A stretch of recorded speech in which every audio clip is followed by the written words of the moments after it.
तो hello guys बच्चों, सभी से सही है।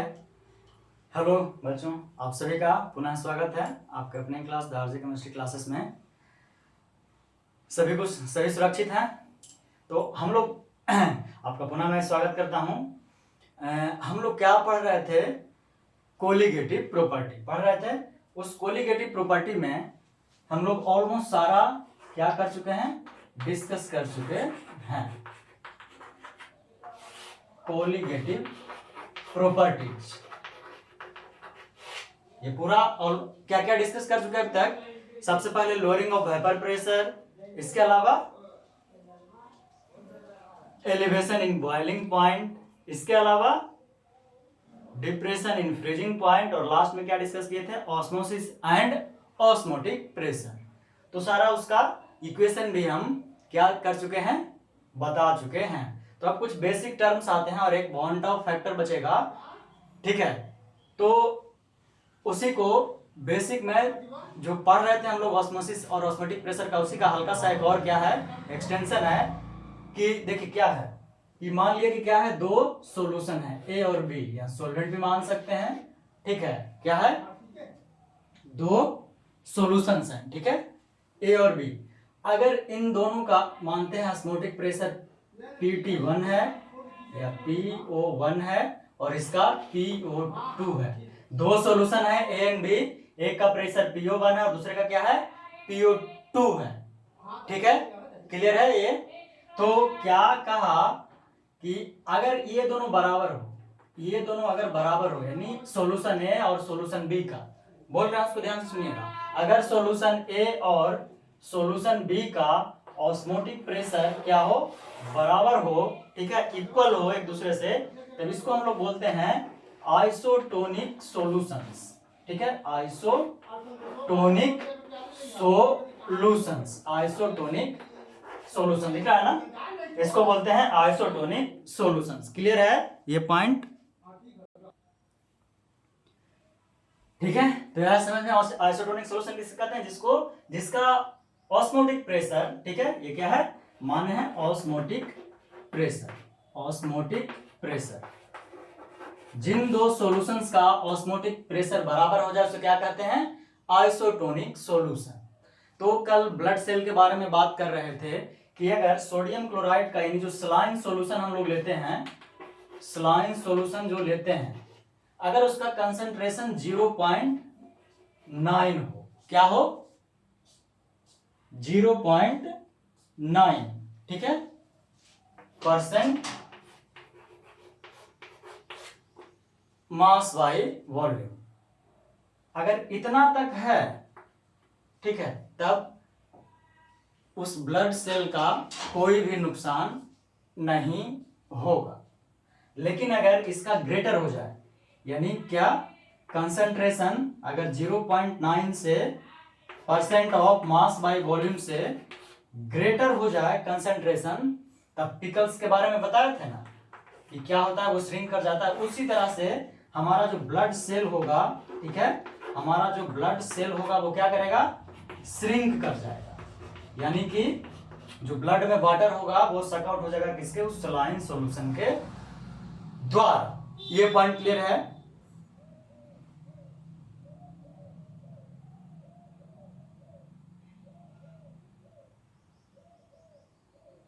ठीक है। तो क्या होगा, ब्लड सेल से वाटर फ्लो आउट कर जाएगा, ठीक है, ब्लड सेल से फ्लो आउट कर जाएगा और वो क्या हो जाएगा, ब्लड सेल हमारा, यानी कोई भी सेल, वो सेल ब्लड सेल, बस ह्यूमन के लिए एग्जांपल है, कोई भी सेल क्या हो जाएगा, श्रिंक कर जाएगा। इसका जो स्टैंडर्ड टर्म जो नाम है वो है, केमिस्ट्री में इसको क्या बोलते हैं, हाइपरटोनिक।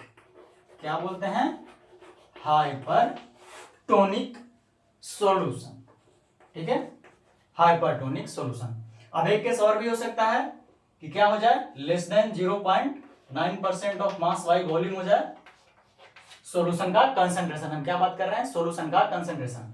तो इस कंडीशन में क्या हो जाएगा, जो सेल्स है, सेल में अब क्या आना शुरू हो जाएगा, सॉल्यूशन का वाटर। मान के चल रहे हैं सॉल्यूशन में क्या है, वाटर है, तो अब सेल में वो आना शुरू हो जाएगा। ये क्लियर है?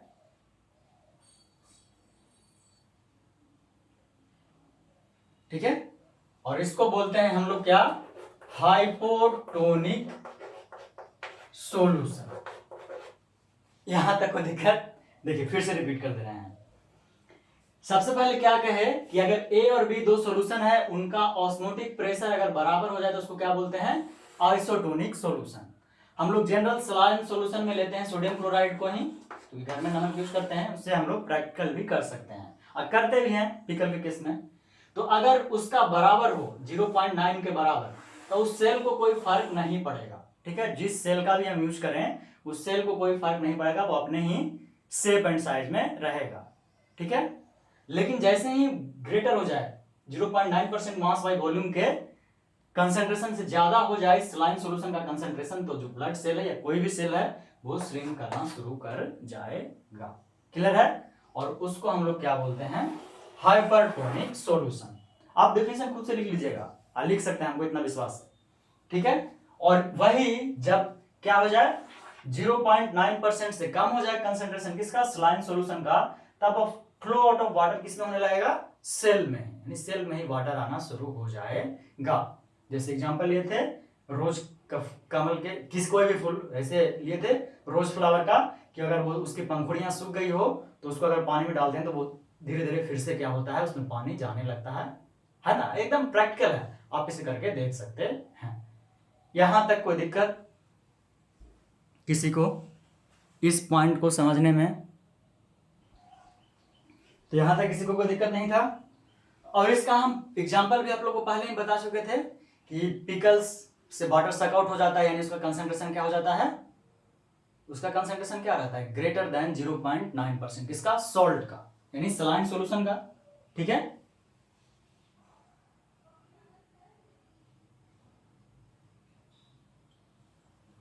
और इसी कारण हम लोगों को कहा जाता है कि नमक कम खाइए। यानी हमारे शरीर में अगर सॉल्ट की मात्रा ज्यादा हो गई, हो जाती है, अगर हो गई तो क्या हो जाएगा, वो सॉल्ट हमारे ब्लड सेल्स का, यानी ऑब्वियसली सारा ब्लड से ही शरीर हमारा बना है, बहुत सारे ब्लड से सर्कुलेट करते रहते हैं, तो उसका वो वाटर को क्या करने लगेगा, सक आउट करने लगेगा, जिसके कारण हम लोग को क्या होता है, स्वेलिंग या पफिंग भी हम लोग महसूस करने लगते हैं। तो देखिए एकदम परफेक्ट रीजन है कि हम लोग को नमक कम खाना चाहिए। शुरू में ही आयुर्वेदा में ही हम लोग को कहा जाता है कि नमक जितना हो सके कम यूज करिए, और यूज कीजिए तो नेचुरल नमक, जैसे सेंधा नमक या ब्लैक सॉल्ट यूज कीजिए। और इस डिजीज का एक स्पेशल नाम भी है, जिसको मतलब प्यूफा पफिंग होता है, स्वेलिंग होता है, उसको बोलते हैं क्या है, एडेमा। ठीक है, क्या बोलते हैं, एडेमा। इसका स्पेलिंग लिख देते हैं आपको, एडेमा, EDEM। ठीक है, तो अब आइए रिवर्स ऑस्मोसिस पर। रिवर्स ऑस्मोसिस हमेशा की तरह एक एग्जांपल से समझते हैं। एक तरफ दो चैम्बर का क्या लेते हैं, दो को चैम्बर लेते हैं,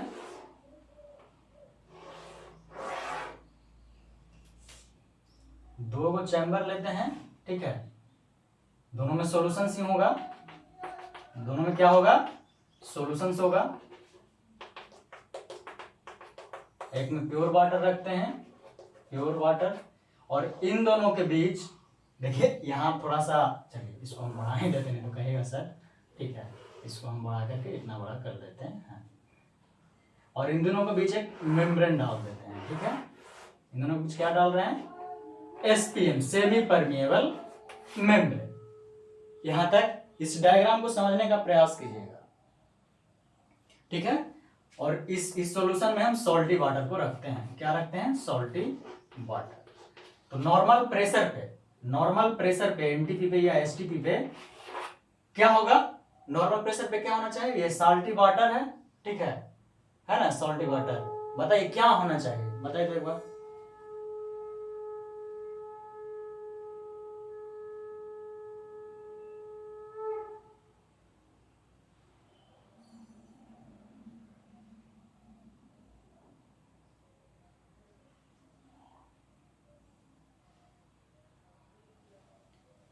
ठीक है, चलिए कुछ नहीं होगा। अब हमको रिवर्स करना है।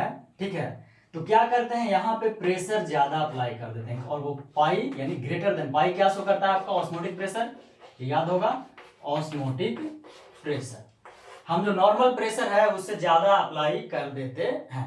ऐसे नॉर्मल प्रेशर पे सॉल्ट का क्या था, वो पिकल से वाटर निकाल लेता था, यानी अगर उसको सेमी परमेबल मेम्ब्रेन से हम कनेक्ट करते तो क्या करता, वाटर इसमें आना शुरू हो जाता। लेकिन अब यहाँ क्या करते हैं कि इसका प्रेशर बढ़ा देते हैं। तो इस प्रेशर बढ़ने के कारण जो इसमें सॉल्वेंट के रूप में क्या है, सॉल्यूशन के सॉल्वेंट में सॉल्ट है, ये जो अब सॉल्ट सक आउट शुरू हो जाना शुरू होता है। और सॉल्ट, ठीक है, सॉल्ट ठीक है, सॉल्ट सक आउट शुरू हो जाता है। करते क्या है, अब फिर से सुनिए, इसको बोल रहे हैं। तो इसमें जो प्योर वाटर बचेगा, ठीक है, इसमें सॉरी सॉल्वेंट सक आउट नहीं, जो प्योर वाटर बचेगा, जो प्योर वाटर होगा वो सक आउट शुरू हो जाएगा। ठीक है, प्योर वाटर है, सॉल्वेंट टाइम मिस्टेक हो गया था, फिर से बोल रहे हैं। ये जो इसमें भी चूंकि सॉल्टी वाटर था, इसमें तो पहले प्योर वाटर था ना, ऑब्वियसली था, तो उसका जो वाटर है, जो वाटर है इस सॉल्टी सॉल्यूशन में, अब ये सक आउट होना शुरू हो जाएगा और ये जाकर के किसमें मिलना शुरू हो जाएगा, इस सेमी परमेबल मेम्ब्रेन के थ्रू इसमें। तो इसी प्रोसेस से हम लोग सी वाटर, ठीक है, सी वाटर से नमक भी बनाते हैं और सी वाटर से प्योर वाटर भी निकालते हैं। ऐसे नमक बनाने का बहुत चीज है, लेकिन ये भी एक मेथड है। ठीक है, जिससे क्या होता है, उसका सॉल्ट नीचे रह जाता है एक ही बर्तन में, एक ही पॉट में।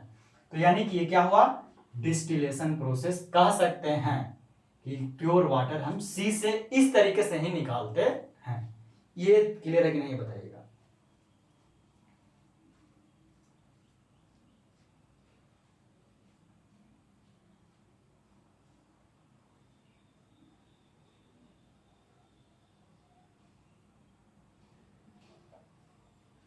ठीक है, ये समझ में आया। तो प्योर वाटर बाहर निकलना शुरू हो जाएगा, हो जाएगा ना, किसके थ्रू, इस मेम्ब्रेन। मान लिया कि अब सी में हम, सी से हमको क्या निकालना है, सी वाटर से प्योर वाटर निकालना है। ठीक है, क्या करना है, इसको समझिए, उसके बाद डिफिनेशन बताएंगे। क्या करना है, प्योर वाटर निकालना है, तो इसके बीच में क्या करेंगे, सेमी परमिएबल मेम्ब्रेन यूज कर लेंगे और क्या करेंगे, प्रेशर बढ़ा देंगे। जो पाई है उसको क्या कर देंगे, बहुत ही हाई कर देंगे। तो इससे इस मेम्ब्रेन के थ्रू हमको प्योर वाटर मिलना शुरू हो जाता है। तो क्लियर हुआ ये एग्जांपल, यही है रिवर्स ऑस्मोसिस। यानी अगर डेफिनेशन पूछता है तो सिंपल है, if we apply the osmotic pressure, ठीक है, greater than the normal osmotic pressure over a solution, then the process is reversed through semi-permeable membrane, using semi-permeable membrane, that is known as reverse osmosis. Clear है, ठीक है। यानी जो भी pure solvent होता है, प्योर सॉल्वेंट होता है, और प्योर सॉल्वेंट यहाँ क्या है, वाटर, वो क्या होता है, बाहर निकल जाता है, सक आउट हो जाता है। This process is reverse osmosis.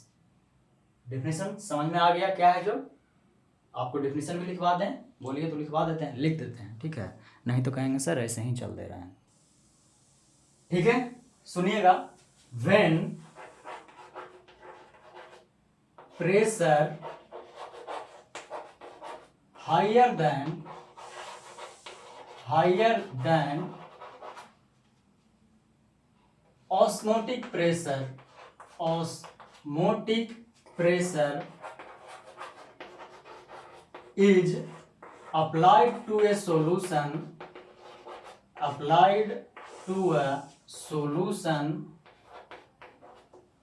then pure solvent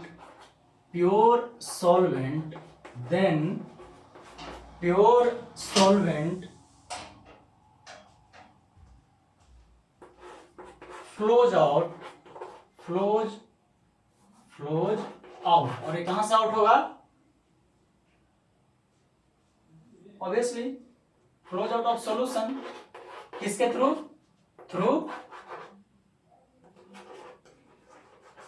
SPM, through SPM is known as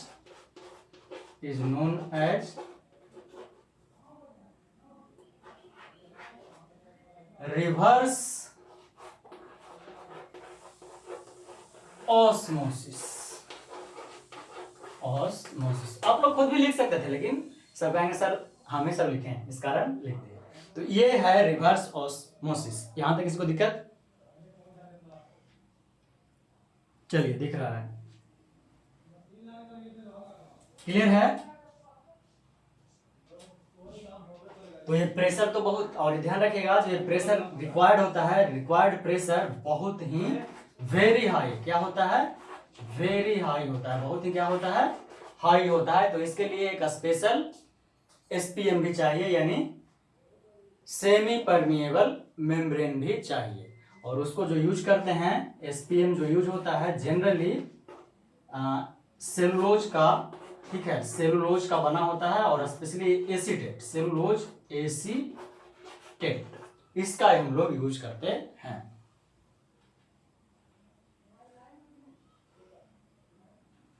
तो ये जो सेलुलोज एसीटेट होता है, ये वाटर को तो पास आउट करने देता है, water can pass through it, water can pass, but impurities not. ये इम्प्यूरिटीज को पास नहीं करने देता है। और यही तो हमें चाहिए, अगर पानी निकालना है समुद्र के पानी से, तो जल निकालना है, सॉरी, हाँ बात तो वही है, वाटर निकालना है सॉल्यूशन से तब।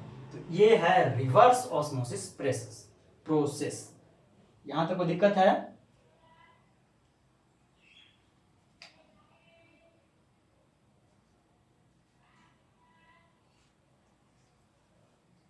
इस पॉइंट में किसी को कोई दिक्कत हो तो बोल सकता है। आपको रिवर्स ऑस्मोसिस भी हम बता दिए, ठीक है। इसके बाद जो बच गया हमारा डिस्कशन का, एबनॉर्मल मासेस, और इसी से रिलेट करेगा क्या? Want of factor. तो पहले यहां तक किसी को कोई दिक्कत नहीं ना है, क्योंकि कहे थे पहले ही कि हम एकदम 1 बाय 1 सभी चीज को अच्छे से समझाएंगे, उसके बाद ही आगे बढ़ेंगे। तो रिवर्स ऑस्मोसिस अच्छे से समझ में आ गया। अब कभी भी कोई पूछे तो आप बता सकते हैं कि खटाई कैसे बनाते हैं, पिकल्स कैसे बनाते हैं, सेल्स कैसे बर्बाद खराब होता है हमारा, हमें क्यों सॉल्ट ज्यादा नहीं खाना चाहिए, इन सभी चीजों का जवाब आप इजिली दे सकते हैं।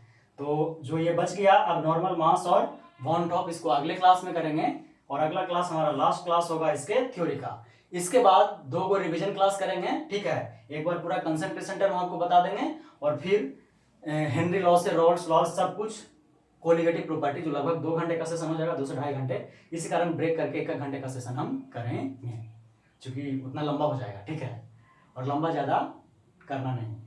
तो यहीं पे एंड करते हैं। अगर लेक्चर अच्छा लग रहा हो तो लाइक तो करो यार, लाइक शेयर करो, यही तो हमें मोटिवेट करता है, क्या करो, ठीक है।